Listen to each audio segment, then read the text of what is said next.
Hi, welcome back to my Masquerade. My name is HeR, your host, and today we're going to be playing Bad Faith. Because we played 3 short stories the last time and it were so horrifying, I thought I was going to start off with something less horror-y, but still in the horror aspect. I also wanted to read today, so why not? Let's see if I could read, I guess. Let's start. I don't know if this is too low. Honestly, I just don't know how to put volume in games. Okay, Magda. So, what do you think? Of my thumbnails, I mean. Hand it over to me and I'll take a look. Oh. So, how are you? Well, I think this composition is pretty strong. You've come a long way in just under a year, Magda. Really? With time and effort, you can turn this into a gorgeous piece. Thank you. That's, my favorite of the bunch, too. I was looking through some references in the studio, and I found a pattern known as the Tree of Life. I thought it would be appropriate. Since, you know, the Haven is a sanctuary. I could definitely see that. Excellent choice of theme, Magda? Oh man, that name is gonna give me trouble. Magda. One suggestion though. Yes? You may want to spread out where you put the birds. If you do that, then the composition will guide your eyes all across the tree, rather than to a specific sections of it. Heh, I guess that makes sense. So, are you ready to start working on your first solo piece? Oh, I'd be more... I didn't finish reading that. Maria? Magda. It's assembly time. Ah. Right. Assembly time. Yeah. What's assembly time? Why do we sound so worried? My name is Magda. Just Magda. I'm a girl. I'm 19 years old. And I live in Haven.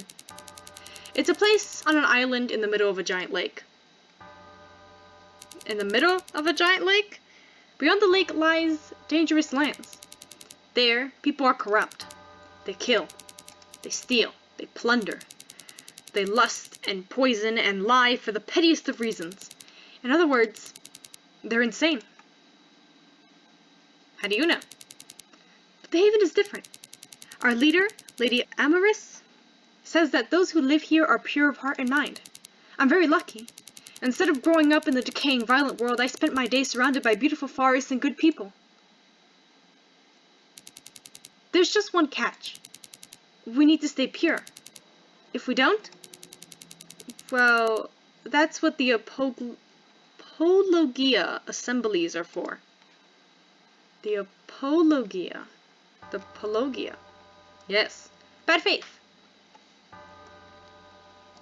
I hope this isn't quiet. A visual novel by Maddo. Hello? The bell rings. An assembly is about to begin. Everyone is expected to come. It's a Haven-wide event, after all. And so me, Maria, and the other members of the Arts Sec make their way to the assembly building. Usually, assemblies don't bother Maria. But today, she looks really uncomfortable. Not because the assembly is about her, though. Maria's a sec head. She fosters a special level of trust with Lady Amaris and receives privileges for her loyalty. No, Maria dreads the assembly because this assembly would be about her best friend, Jael. Jael? Yes, I think that's her name. Everyone knew that Jael would get into trouble sooner or later. Apparently, she shirked her duty as a member of the research sec. Instead of determining whether foreign books, movies, and art were safe for Haven to see, Jael's curiosity betrayed her somehow. I don't know much else, but since she's the center of today's assembly, she must have done something pretty terrible.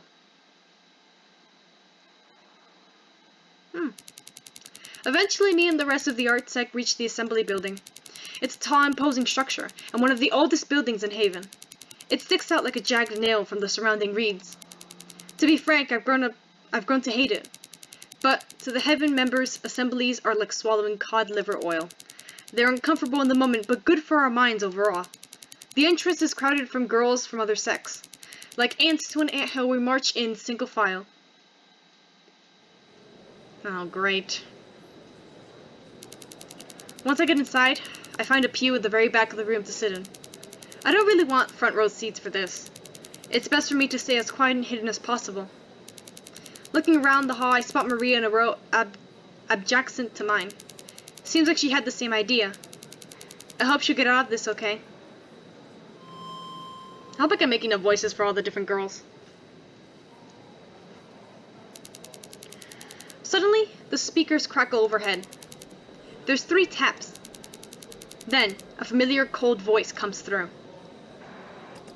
Everyone, please settle down. The Apogula assembly is about to begin. The room goes quiet.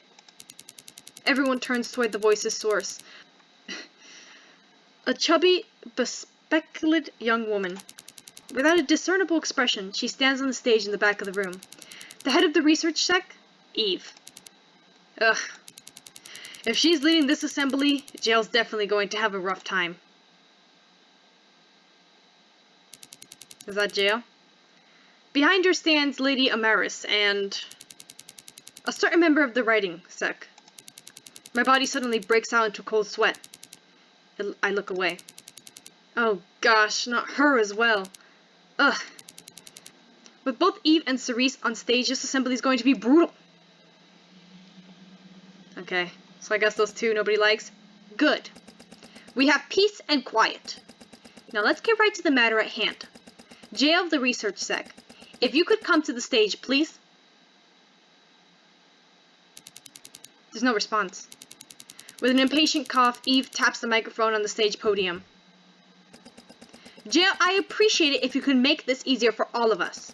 Don't make me use force. Another pause. Then, I hear footsteps. Everyone's eyes turn toward an average-looking redhead reluctantly coming forward to the stage front. Ah. So that's what Jail looks like. This is the first time I've seen her. Aside from Eve, I don't know many members of the research sec. Hey, Jail. Once Jill makes her way into the stage at the back of the room, Eve gives her a quick nod. Thank you for cooperating. Shall we begin? Jill doesn't respond. Instead, she gazes down at the wooden floor and frowns. I take that as a yes.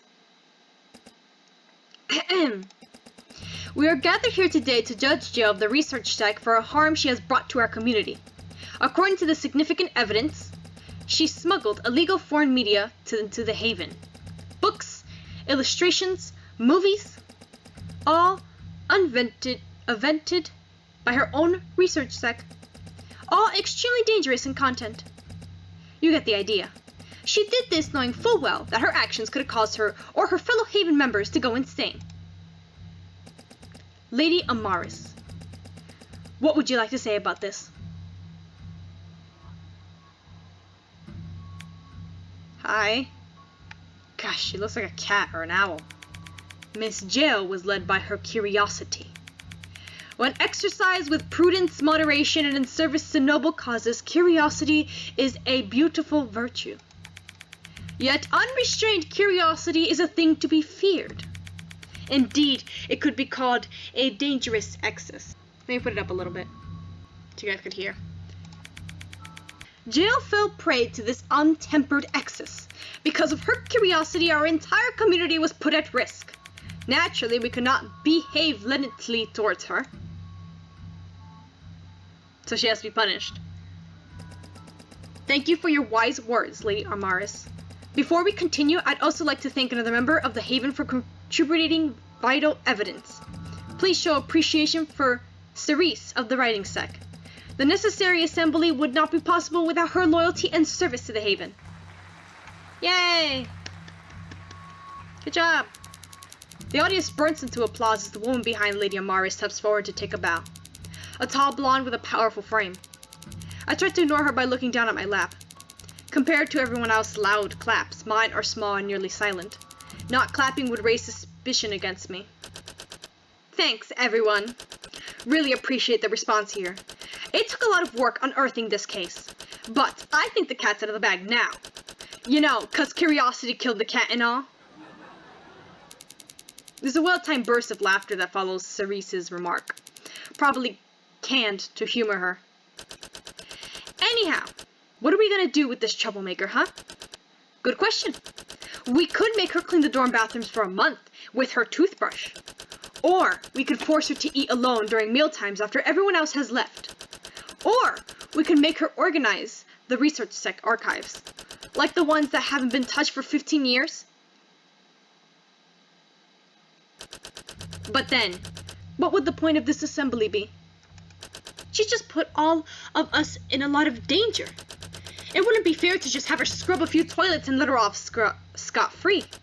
I mean, foreign materials, tricky stuff. If it hasn't been checked beforehand, you never know what it could do to your brain. And the stuff Jail was hoarding?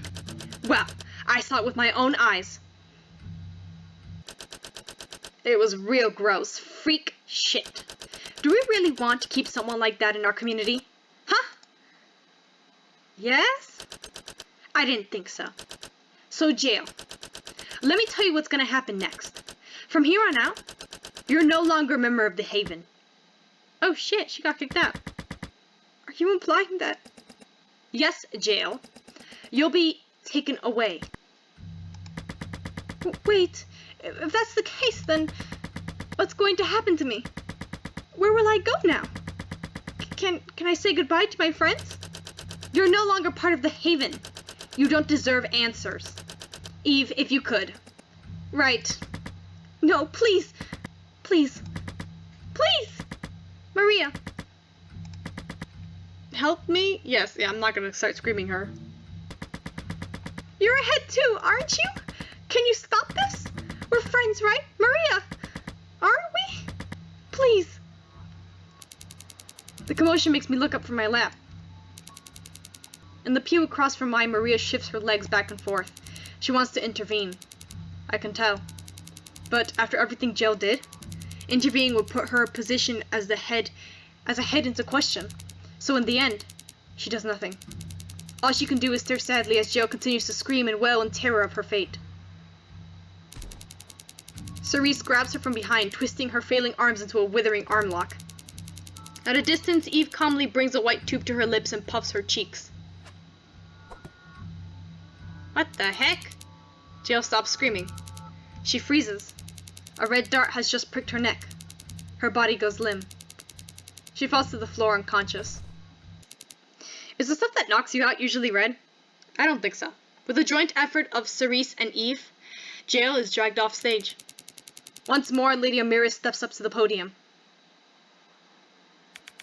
And so, that concludes the assembly. Let this be a lesson to you all. Beware of unchecked temptation. Temptation? Wait, I didn't look that. You must now head back to your respective sects. Seek to continue your good work. Even I would take care of this matter from here. On command, everyone rises from their pews at once, and orderly lines of women begin to make their way out of the hall. Is it all just women? What happens when you're taken away? Where do you go? What can you do? Some say that you're banished to the outside world with nothing more than clothes on your back. Others think of more frightening possibilities. Imprisonment, torture, execution. None of us know. Only the head knows the answers, but they're sworn to secrecy on that matter. Those who have been taken away know too, but they never come back to tell anyone. Assemblies are scary. No, go back. Assemblies are scary. But every time they're held, they emphasize an important lesson. It's easy to do insane things in the Haven, but it's also easy to be caught doing them. And it's easy to find out how harshly you'll be punished for your slights. In other words, it's better not to do insane things at all. So it's like a warning. Once, I did something insane. I was caught doing it and an assembly was held. I was very nearly taken away, but at the last moment someone saved me. Because I was accused, most of the Haven doesn't trust me anymore. At any moment I feel like I'll be accused again. Whenever an assembly finishes, whenever another girl is tried, sentenced, and taken away, I'm always relieved that I wasn't the one standing on that stage. What were you caught doing? After the assembly, everyone files out of the hall. I try to sit at the back of the crowd. Pushing through will get everyone else annoyed, after all. Everyone else annoyed. After all of us have things to do. Well, most of us, actually. Maria told me that the Architect members are excused for the rest of the day. Maria really cared for Jail. I can't imagine what she's feeling right now. My head's buzzing. I should go and do something to clear it. There's a dense wood nearby. One that has a ringed path with lovely views and comforting scenery. A pleasant place where you can forget anything terrible. I've decided to walk it till sunset. It's what I usually do after a stressful assembly. Okay. As always, the trees are beautiful. The shade on the ground reveals only dapped patches of sunlight, slipping through the lacework of leaves spread broadly over the canopy. The earthy, wet smell of the soil, the sounds of the gentle breeze rustling, branches brimming with flowers and fruits, the far-away chorus of songbirds. Whenever I'm surrounded by these sensations, I feel at ease. For a moment, I can believe that Haven is truly paradise. Very pretty. I walk along one of the many pleasure trails that branch off the ring path, all painstakingly designed by the architectural sec.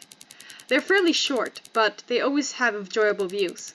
If I look hard enough through the trees, I can see some of the Haven buildings. I can't tell which ones, though. Okay, you're going pretty far. Are we going to find something in here? Are we going to find Maria? But eventually the trail comes to a stop. A little white picket gate marks its end, and the beginning of outside. Most Haven members aren't allowed to travel outside.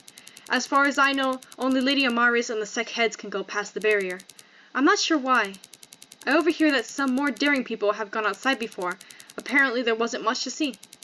Maybe it's a safety thing to discourage people from leaving the island, but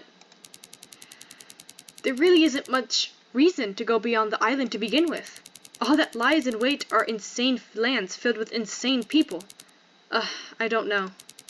Anyways, the punishment for wandering out there isn't too strict. If you're caught beyond the gate, you're usually warned or assigned minor chores like sweeping the dorms. So, all of that said, I don't think it hurt for me to go off the beaten path a little, to take this walk a little further than normal. Since most people are wary around me, I won't wander far enough to get into serious trouble with anyone who might see me. Besides, I'm not interested in leaving the Haven. It's the only home I know. Yeah, this is fine. This will just be a little journey to clear my head. If I'm careful, I can satisfy my curiosity safely. I make my way to the gate. I prise it open with a rusty creak and step through. With the quiet click of the gate snapping shut behind me, I begin my little journey outside. Okay. It looks the same.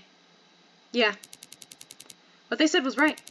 There's not much outside that's different from the rest of the forest. The earthy, wet smell of the soil, the sounds of the gentle breeze rustling, branches brimming with flowers and fruits, the faraway chorus of songbirds. I sense all the same things again and again and again and again, no matter how far I go.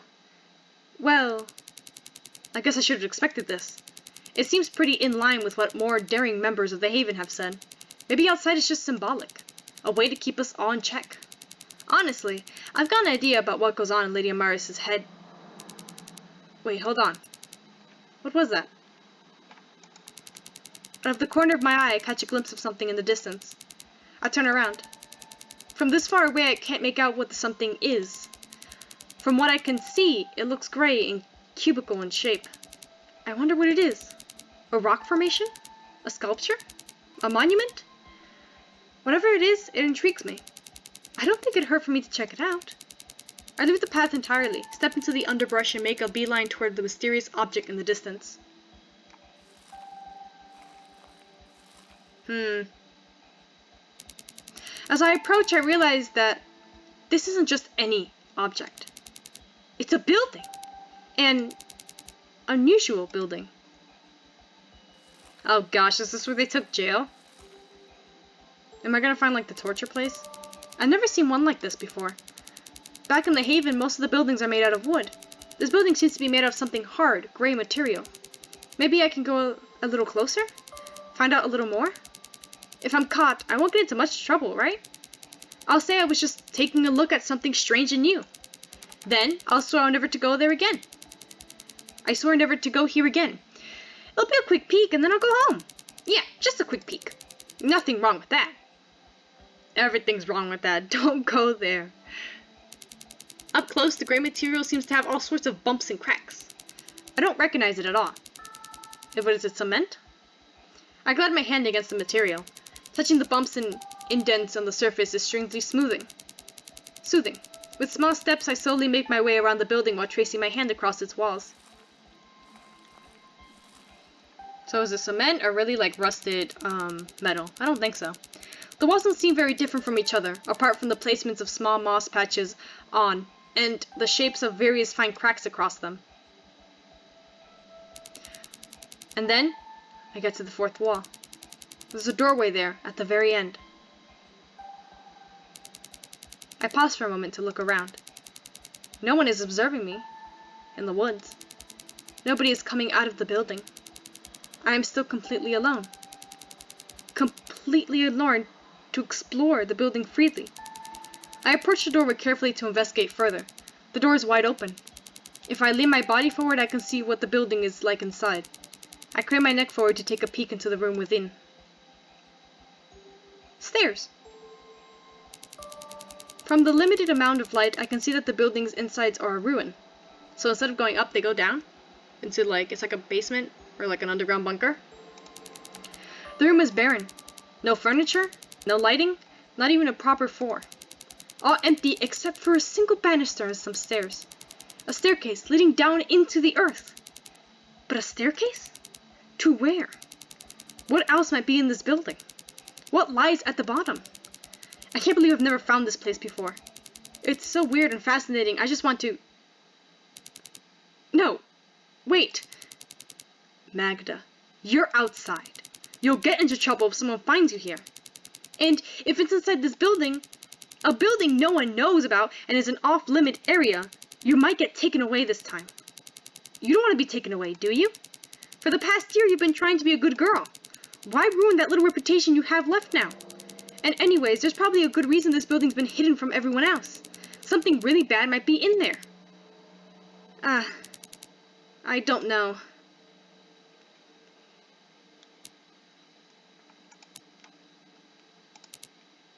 What's your choice, Magna?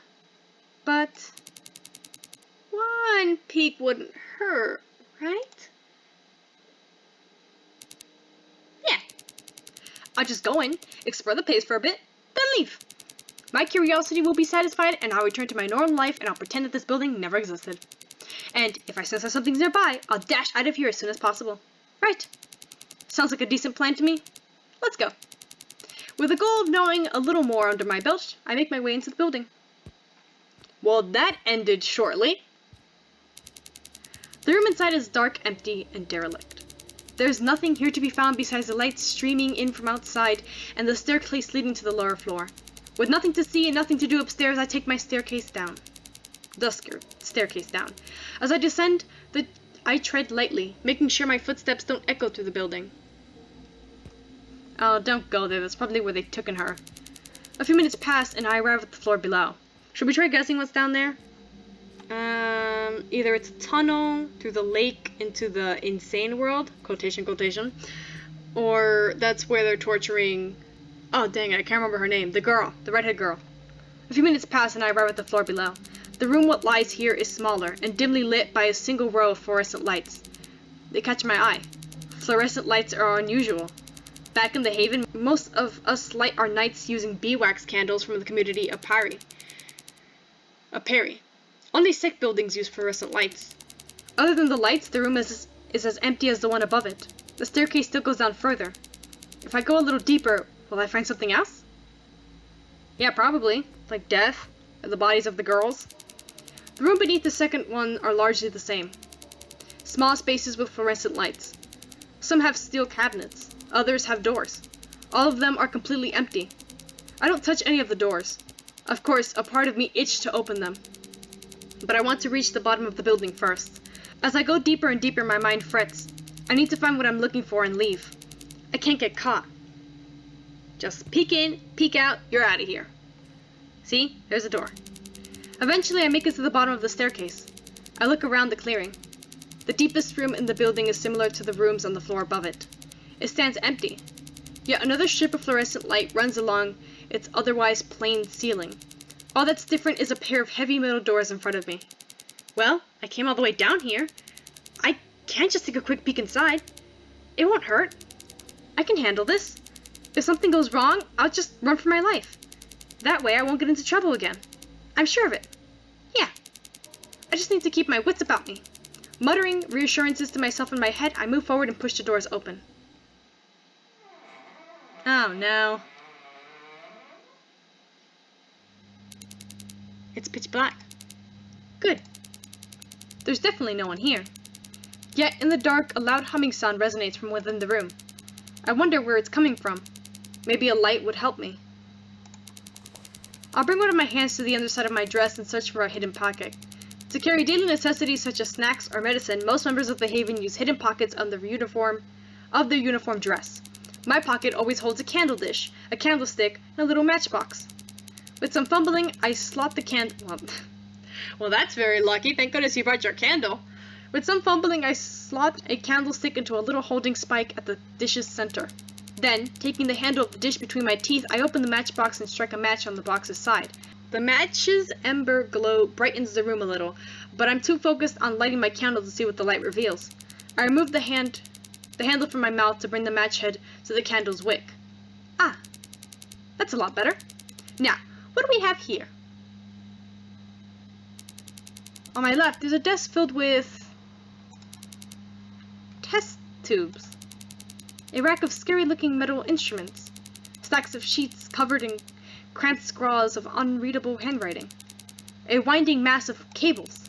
To my right, there's diagrams, a shelf filled with heavily labeled books, more cables and near-mirrored arrangements to those on the right, and in front of me there's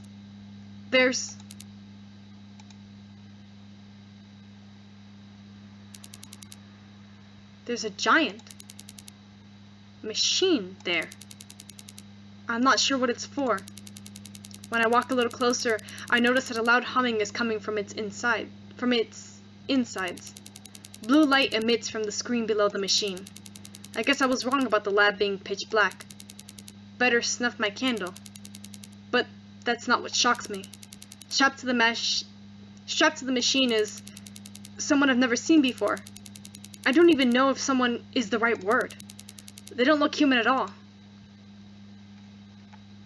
Are you gonna look up? Their head hangs low. They don't seem conscious. Their body is covered in wires, jutting in and out of their body. I stand on my heels to get a better look. Most of the wires are attached to their back. I move even closer. Their curly, golden hair gleams in the blue light beneath them. There are white wings where their ears should be. Their long, lean frame is covered only in bloody bandages. They're beautiful. Don't look up. I'm not here. They remind me of the beings I've seen in picture books back when I was little. Beautiful winged beings that stopped wars, helped the sick, and brought wisdom to humanity. What were they called again? It's right on the tip of my tongue. Suddenly I hear the echoes of footsteps. Idle chatter, both coming from the other side of the room. I immediately give a start. Crap! I need to get out of here. I run towards the stairs. Frantically, I try to stuff my candle dish back into my pocket. As I leave, I think of something. I think I see something. The being's heads tilt. The being's head tilts. A glint of red from their eyes meet mine, and their mouth cracks in their mouth, caked in dry blood and hundreds of tiny cuts being twisted upwards. Listen, I was just getting a quick look, okay? I'm sorry, I didn't know this was your room, alright? It was pretty dark. They're grinning at me. No. No. It's just a trick of my mind. I have to go. Now.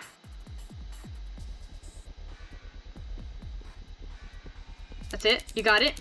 I run up the many flights of stairs. My legs ache, my breathing sharp, and my footsteps echo loudly through the building. I no longer care about the noise. Right now, I can't get caught. I can't get caught. I can't get caught. I repeat this in my head again and again, as if saying it enough times will protect me from the being discovered. I can't get caught. I can't get caught. I can't get caught. I have to get out of here. I reach the uppermost floor, and then I burst through the entrance. But even then, even out of the relative safety of the woods, I don't stop running.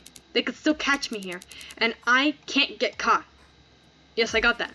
I got that the first 10 times you said it. I don't stop running until I'm far away from the building. Until I'm past the gate.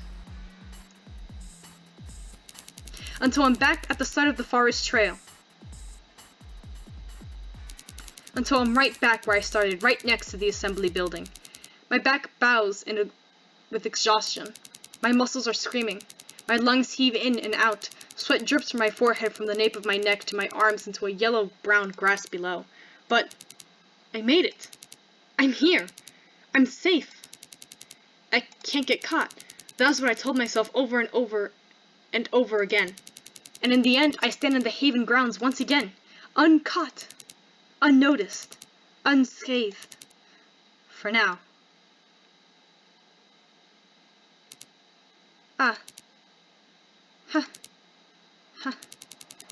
I'm not going back.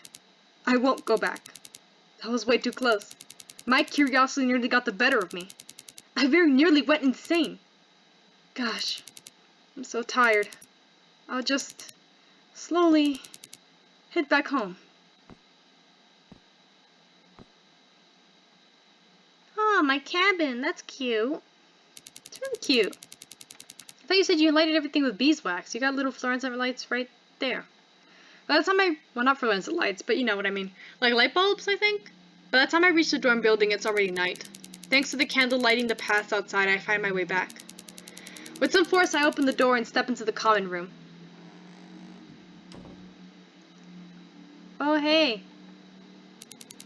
On a nearby couch, 2 Haven residents are chatting with each other. They don't notice my entrance. Ah, whatever. If I loiter around here, they'll notice that and give me weird looks. Better head back to my room. Good thing I live with people.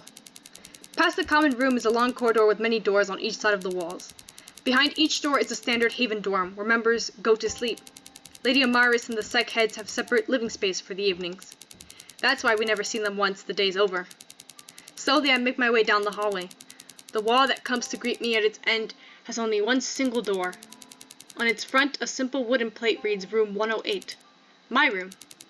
To get inside, I only need to turn the doorknob and push. No locks? Well, I guess if nobody's insane. In the Haven, we have an honor code. Members are expected to follow Lady Amaris' rules. We can't enter dorms without their owner's explicit permission. Nor can we take others' private belongings without good reason to do so. If we break the rules, we're punished accordingly. Polishing all the dining hall tables, sorting piles of documents for the research deck, or dealing with everyone's dorm room trash for a week are among the better penalties for minor offenses. At worst, the culprit is made the center of the assembly. Anyways, sticking to the rules is better for everyone. Once I twist the doorknob, Room 108's door cracks open with a squeak. I make my way into my room. Oh, it's so cute! Ah, Grace isn't back yet. It's sad not to see her, but I expected this. Lately, she's been working until 9 p.m. at night. The architectural sec loves to keep her busy. Grace. We haven't met Grace yet. That's Maria. Maria's a head sec, right? So she doesn't sleep here in the dorms.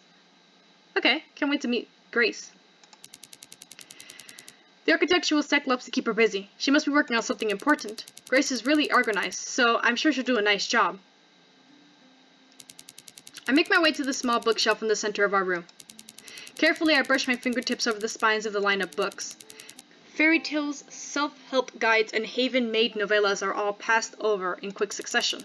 Finally, I stop at one spine, white and black lines carefully tugged into a hard-to-see spot. With a little tug, the book is eased out of its niche. I stand on my toes to take a ballpoint pen from a glass jar on top of the shelf. Then I go and sit down on my bed, canopied by the neatly made, yet empty bunk above it. Within the dorm, bunk beds are a standard sleeping arrangement. When people first pair up with their roommates, picking bunks is a traditional Haven housewarming ritual. I don't remember how Grace and I became roommates, but I do know that we picked bunks through a game of rock, paper, scissors. I wanted the top bunk. Guess what the outcome was? Anyways, I opened the book to a blank page and uncapped my pen. You lost the rock, paper, scissors? Oh. It's raining outside. What's that noise? I was like, what's static? No, it's raining. Alright. Anyways, I opened the book to the blank page and uncapped my pen. Okay. This is my diary. Yeah, I guess as much. A place where I can write my most secret thoughts, away from peering eyes. No, you're not gonna write that there, are you? Are you crazy? You have a roommate. After I narrowly avoided the consequences of my assembly, Grace gave this to me as a gift. She said diaries help people cope with troubling thoughts. She thought it would help me too. Since then, I've used this diary religiously every day, but Grace has never seen what I've written. Grace is my close friend, but I don't know if she'd like... What, spill the beans on you? Yeah. Look what Cerise did. Never mind. Don't think about things you can't control, Magda. Just focus on your writing. Right. Okay. My mind's buzzing with stressful thoughts right now. When this happens, I need to focus on the positives. Yeah, positives. What's the positives? What was one good thing that happened to me today? Well, a robot grinned at you. Well, I guess there's this morning. Right, here we go. Dear Diary. Today, working in the art sec was a lot of fun. I made a lot of progress with my piece. The paradise tree theme I've come up with is really nice, and I love drawing so many beautiful birds. Maria was very supportive of my work too. She's so kind and gentle to me. None of the other sex would give me a second chance, but she willingly took me on. I'm really happy she gave me the opportunity to prove myself. I hope she's doing okay, despite everything that happened today.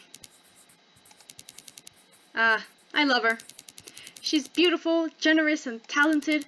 I want to be together with her. The Haven would never allow it, though.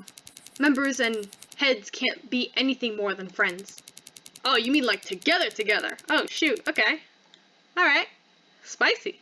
The potential for manipulation, abuse, and unfair treatment is too much for our community to risk. And besides, would she want me back like I want her? I don't know. So I'll just keep those thoughts here safely, locked away. That's the best thing I can do right now. Signed, Magda. Good. You didn't write about the whole building thing. That's good. Ugh. That sprouted into something far less positive than I wanted. At least I wrote something, I guess. Grace! There's a knock. The door slowly opens. Is it Grace? Hey! Aw, she's so cute! Grace is back. Her afternoon activities must have tired her out because she walks very slowly into the room. Hey, Grace! Busy day? Grace nods silently. Oh, are you writing in your diary again? Yeah. It's really useful. Thanks for giving it to me. Hehe, I'm glad I could help. Actually, this is a rather weird question, but what? I've been wondering for a while. Magda, would you ever let me take a look at what you've written? I know the diary's meant to be, private to you and all, but I remember that you were a really great writer. So I was wondering whether I could read some of your writing for myself. Oh wow, that's rather sudden. I mean, Grace has always been my closest friend. I'm not completely against showing her my personal writing. Indeed, the small book that's on my lap contains all of my existing work. After my assembly, all the writing sex stories were destroyed. But, I'd rather not show her a lot of the stuff I wrote in my diary. It can make her nervous. Come on, Magna. You need to give Grace some sort of explanation. Quick! You see, I don't put anything important in there. I haven't written anything great since I left the writing sec. This is just an outlet for my feelings. Grace squints her eyes. She's clearly not convinced by my excuse. She's known me for a long time, or would she be? Sorry, Magna. I'm not sure I believe you. It's okay, though. If you really don't want to show me, I'll just get ready for bed. The look she gives me is pretty uncomfortable. Does she think I'm up to something? Well, I don't really want to make Grace suspicious of me. So, maybe it wouldn't hurt for me to show her one entry, right? No, wait. I'll show you. Just let me find something, alright? Just one condition. I'm the one turning the pages, okay? Grace nods gently with a small smile. Okay. I trust you. I breathe a sigh of relief, then pick the book up, shielding it from Grace's view. Flicking through the pages for something safe to show, I land on an entry from a couple weeks ago. Alright. This one should be okay. I place the book back onto my own lap and swivel it around for Grace to read. When I wrote this, the art sec wasn't busy with projects. I took the day to wander through the haven and enjoy the scenery. I wrote about the plants and animals that I saw on the long and pleasant stroll. Squirrels and blackbirds, rose hips and elms, blue skies and warm, gentle sunshine, among other things. Grace stares at the pages, mesmerized. She seems so happy. Wow, you really are a beautiful writer. Why haven't you written another book? I'm sure the writing sec would... Oh, I forgot. Yeah, the writing sec's made a point of not wanting me back, especially with Cerise around. She'd gut me if I tried openly writing anything again. I didn't mention this to Grace. I don't know how she feels about Cerise. But, Grace, I can still do this in private. This and the work I could do for the art sec is enough for me. You gave me another chance. I'm happy I can still stay here with you. Yeah, I understand. And I'm happy I gave you that chance. Same. With that, I get up from my bed to tuck my diary back into its bookshelf crevice. I sigh in relief. That didn't go as badly as I expected. Why was I ever so nervous around Grace anyways? I trust her. She saved me from the assembly. She's saying I trust Grace a lot. Is Grace bad? And, more importantly, she's my closest and dearest friend. Oh, she saved her. Oh, I thought Maria saved her in the assembly. Yeah, I can trust her. I stretch my arms, still standing in front of the bookshelf. So, Grace, are you gonna get ready for bed? Yes. Why do you ask? Can I come with you? To the bathrooms? If that's alright, I mean. I don't mind. I just remember to bring your soap and pajamas. I won't forget this time. We'll see about that. Anyways, we should get going before they get crowded. You know how we're about to hit the peak time. Right. I'll get my stuff straight away.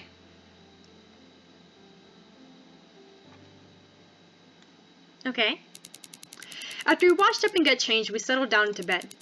On the top bunk, Grace is reading an architectural textbook, with her small candle lighting the pages nearby. I'm really tired from today, so I'm going to head to bed. I crawl under my sheets and curl up tight in the comforting dark of our room. Hey, Grace? Yes, Magda? Good night. And if I don't see you in the morning tomorrow, have a good day. You're very kind, Magda. You have a good night as well. I smile. I'm really lucky to have a friend like Grace. I don't know what I'd do without her. And with those warm thoughts in my mind, I drift into a peaceful sleep. Grace is evil, isn't she?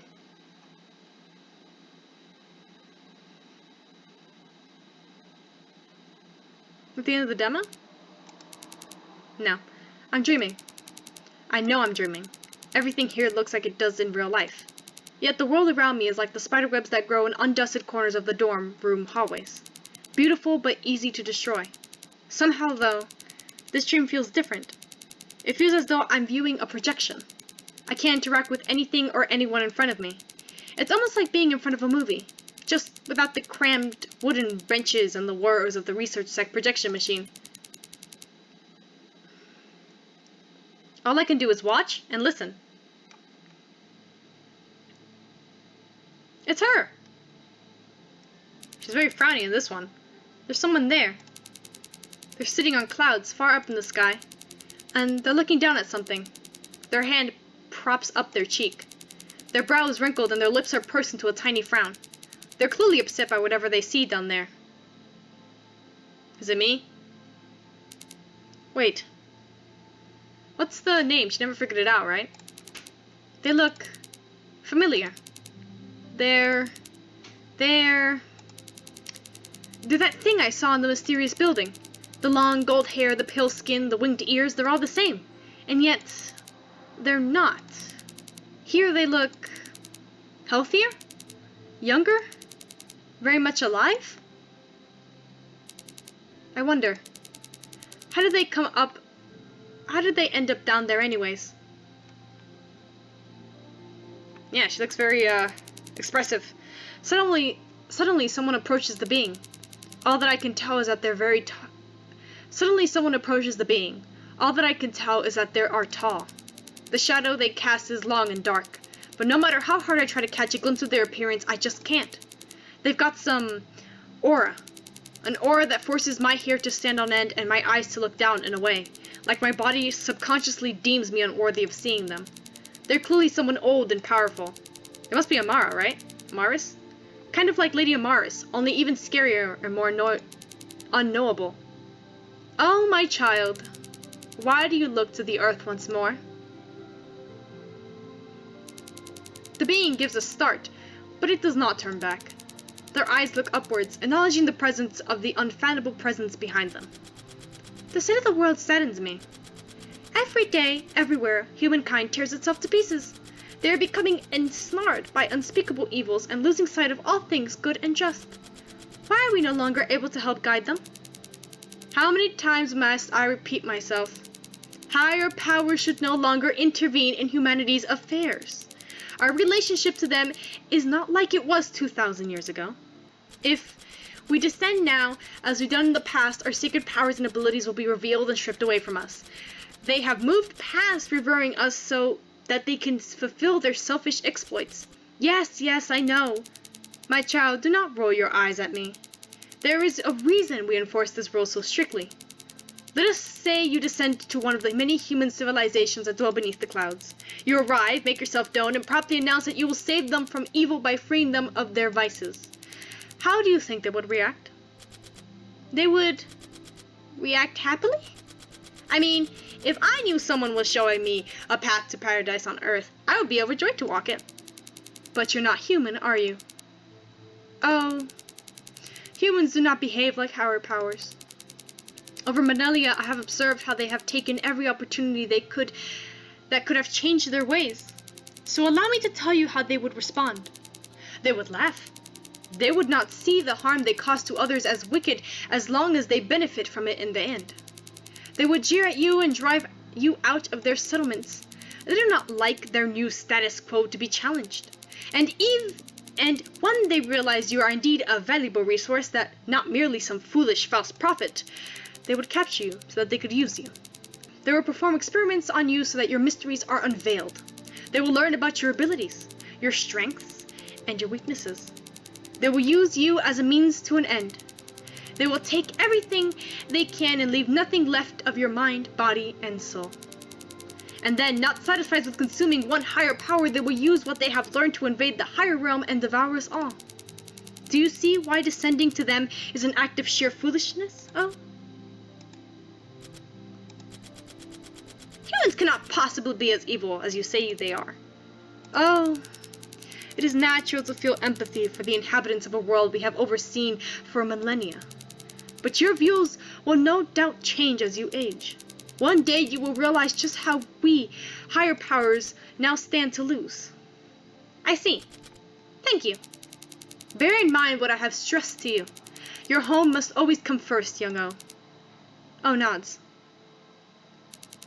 The tall figure disappears, dissolving into the very air like a mirage. Your home must always come first, young O. Idiot. There's nothing to learn from your stupid lectures.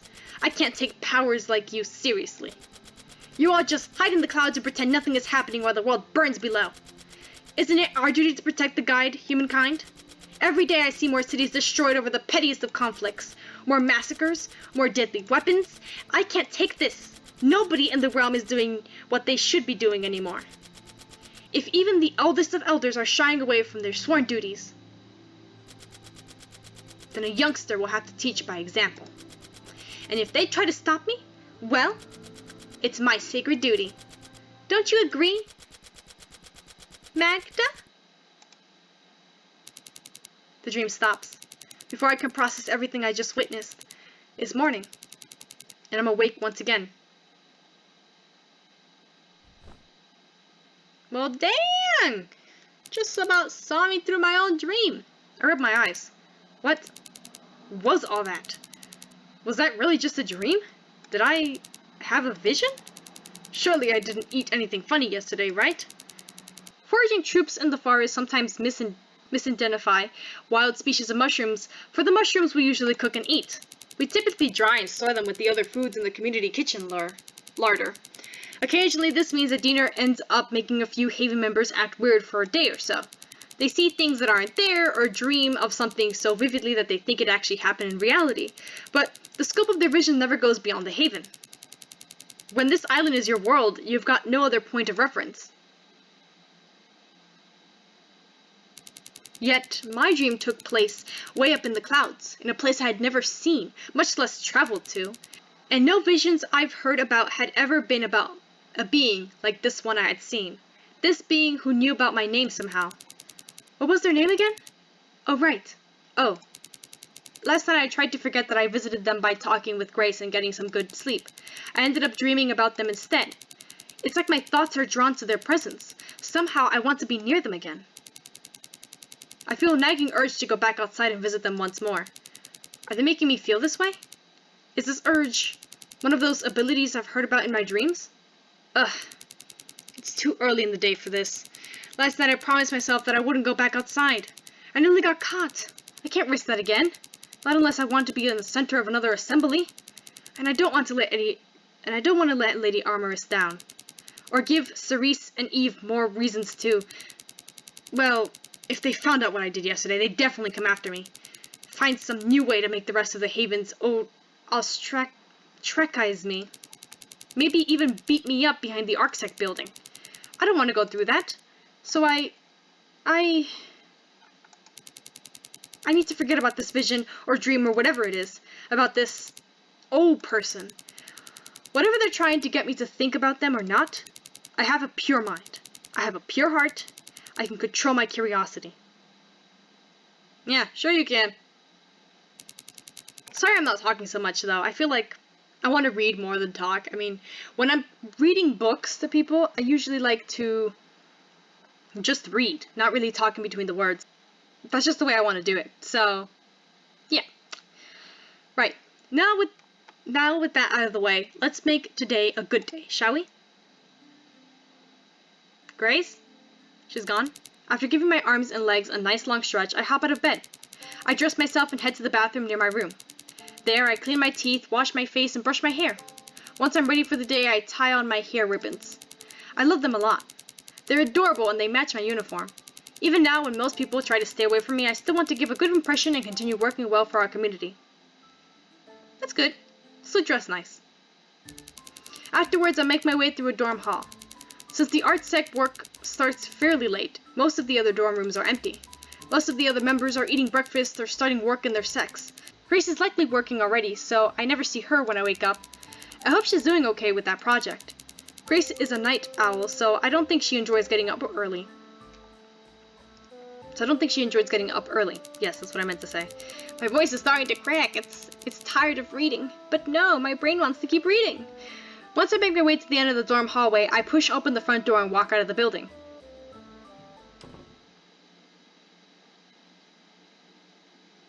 Okay. The cafeteria is 5 minutes away. By the time I enter it, it's still breakfast time. Thank goodness. Ooh, fancy! Sup, Beans? At one of the dining stations, I pick a bowl of rolled oats, an orange juice box, a red apple, and a spoon. Then, I go outside and sit on one of the many empty benches dotted around the dining complex. Why, because nobody wants to eat with you? There are benches inside too, but the sun's out today. It'll be a shame to miss out on such a beautiful weather. Ah, okay. With my spoon, I gather a clump of oats within my bowl and shove them into my mouth. As I eat them, I take in my surroundings. I wonder who else is eating here this morning. They are familiar faces from the writing sect. We used to hang out with each other, exchanging tips and reading over exciting snippets of new work. Nowadays, their animated conversation grows quiet whenever I approach, and they turn away when I try to say hello. At this point, I don't really care who I sit with anymore. Eating alone has its own perks. Though speaking of sitting with people, who else is here today? I swivel around in my seat, chewing on my oats. Let's see who's behind me. Oh gosh, no. I didn't think they would be here now. Cerise and Eve. Usually Cerise and Eve eat supper early.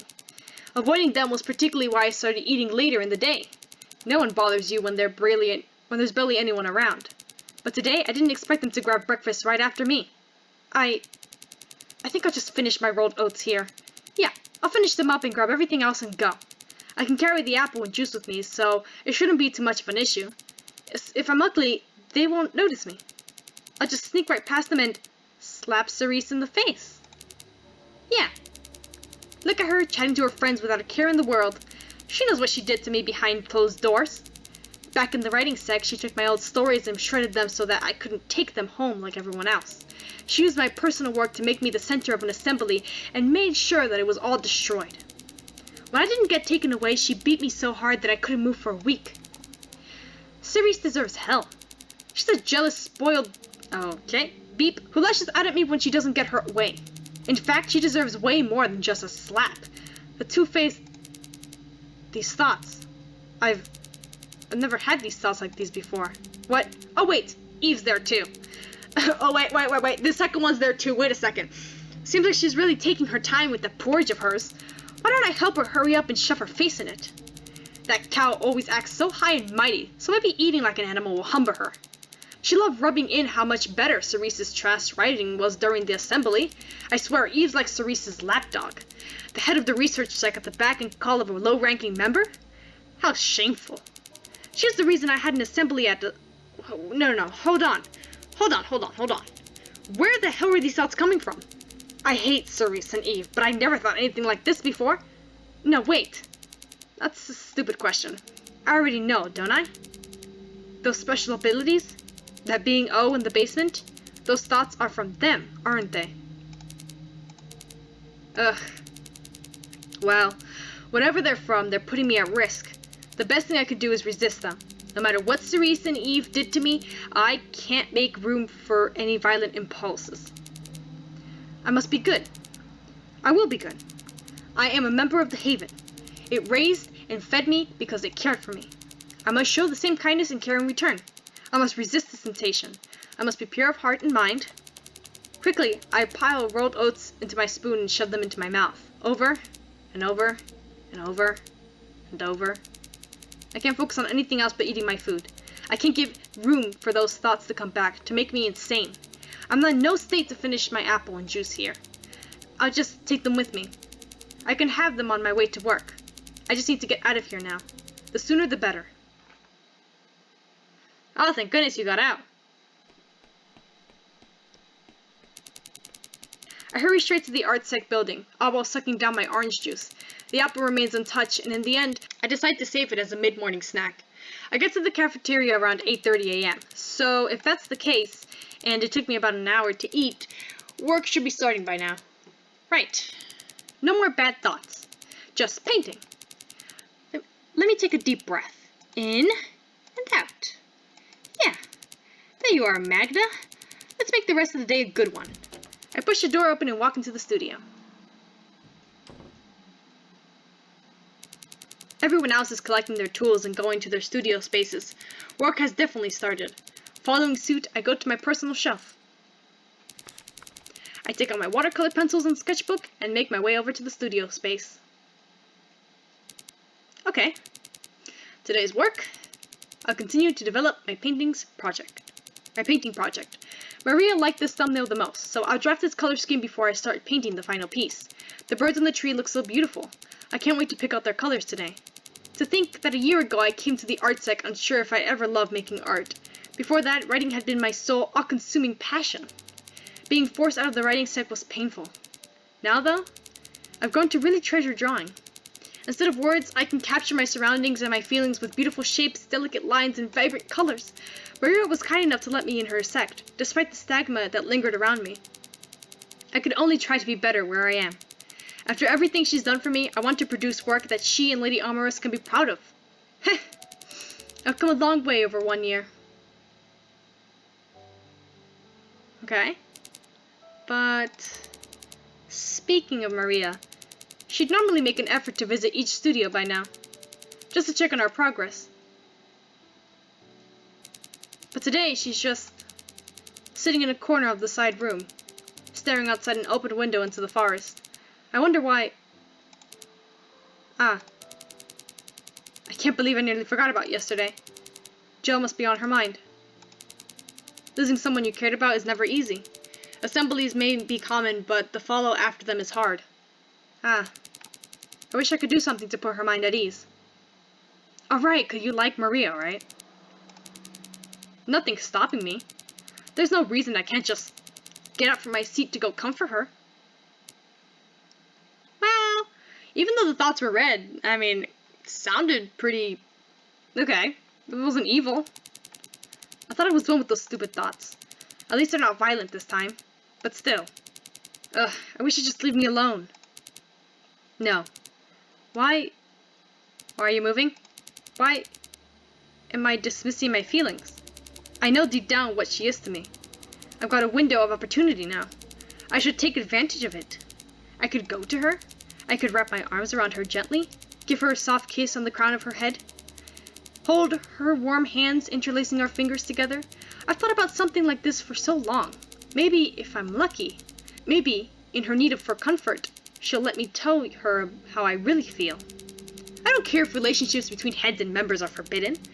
Now that Jill is gone, I want her to know that I'll be there for her. I want her to know how much she means to me, how much I owe my happiness to her.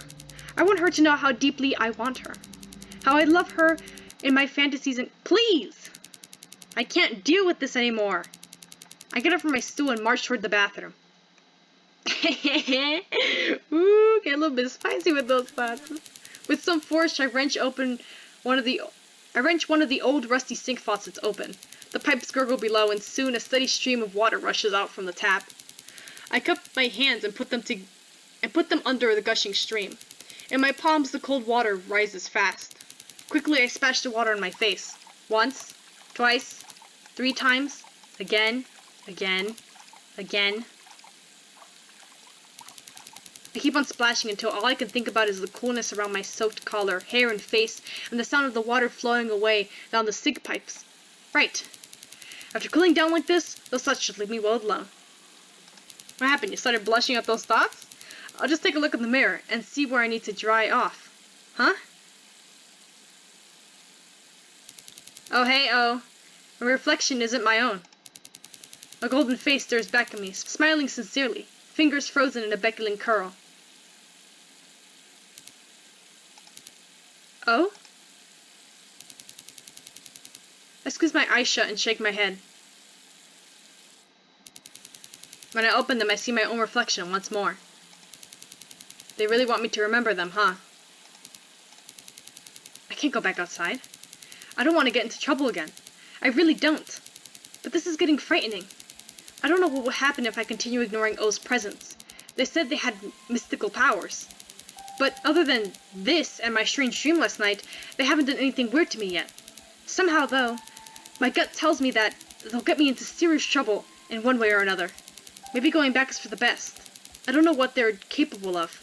They might force me to do something terrible. Or they might make me act on my impulses. Only one of these options is in my control. The other is surrounded by all sort of uncomfortable uncertainties. I guess I have no choice. I need to go back. Tonight.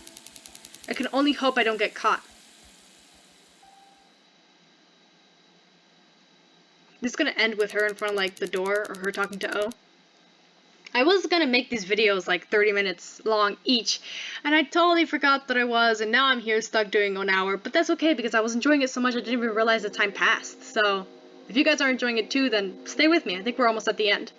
The rest of the morning proceeds in a fairly standard fashion. I figured out the colors I wanted to use for the birds. They're bright and cheerful. If Maria sees them, I hope she feels a little better. I didn't get any more strange thoughts earlier, which was a relief. Yet I feel an underlying sense of dread. I still have to follow through with my dangerous decision. I can't imagine what O would do to me if I bailed at the last second. Outside. Here I come. I'll go get dinner afterwards. I just need to make sure that no one else sees me. Or hears me. Or knows I've left in the first place. Yeah. I need to be very, very careful. But if this goes well, then I could pretend that none of this ever happened and return to my normal life. No one will suspect me. I'll continue painting with Maria. I'll continue talking with Grace. I'll be in business as usual once again.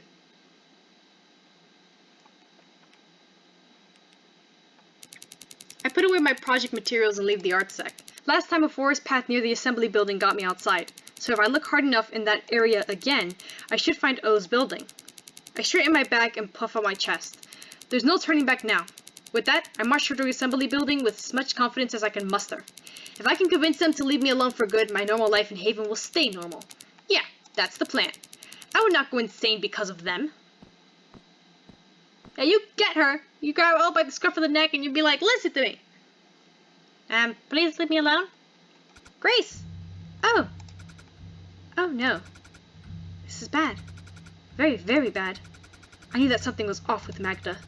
I didn't think following her would lead to this. After what Magda went through, I never thought she'd break the Haven's rules again. What am I supposed to do now? I know I'm supposed to tell Lady Amaris about suspicious behavior. That's a critical Haven rule. But Magda's my... I don't want to see her get hurt again. What to do? No, Grace! Please, don't do it! You're my bestest friend,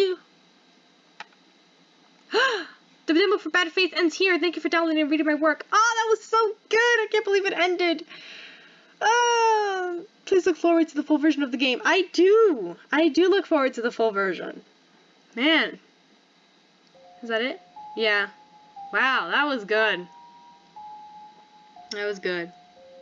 I thought it was going to end with her back at the building, but I guess that's a really good ending too. It gave you enough just to keep wanting more. I hope Grace doesn't sell me out. We're best friends. And is it just me or does Cerise and Eve like each other or something? Because like Eve doesn't seem like the sort of person who's nice to just anyone.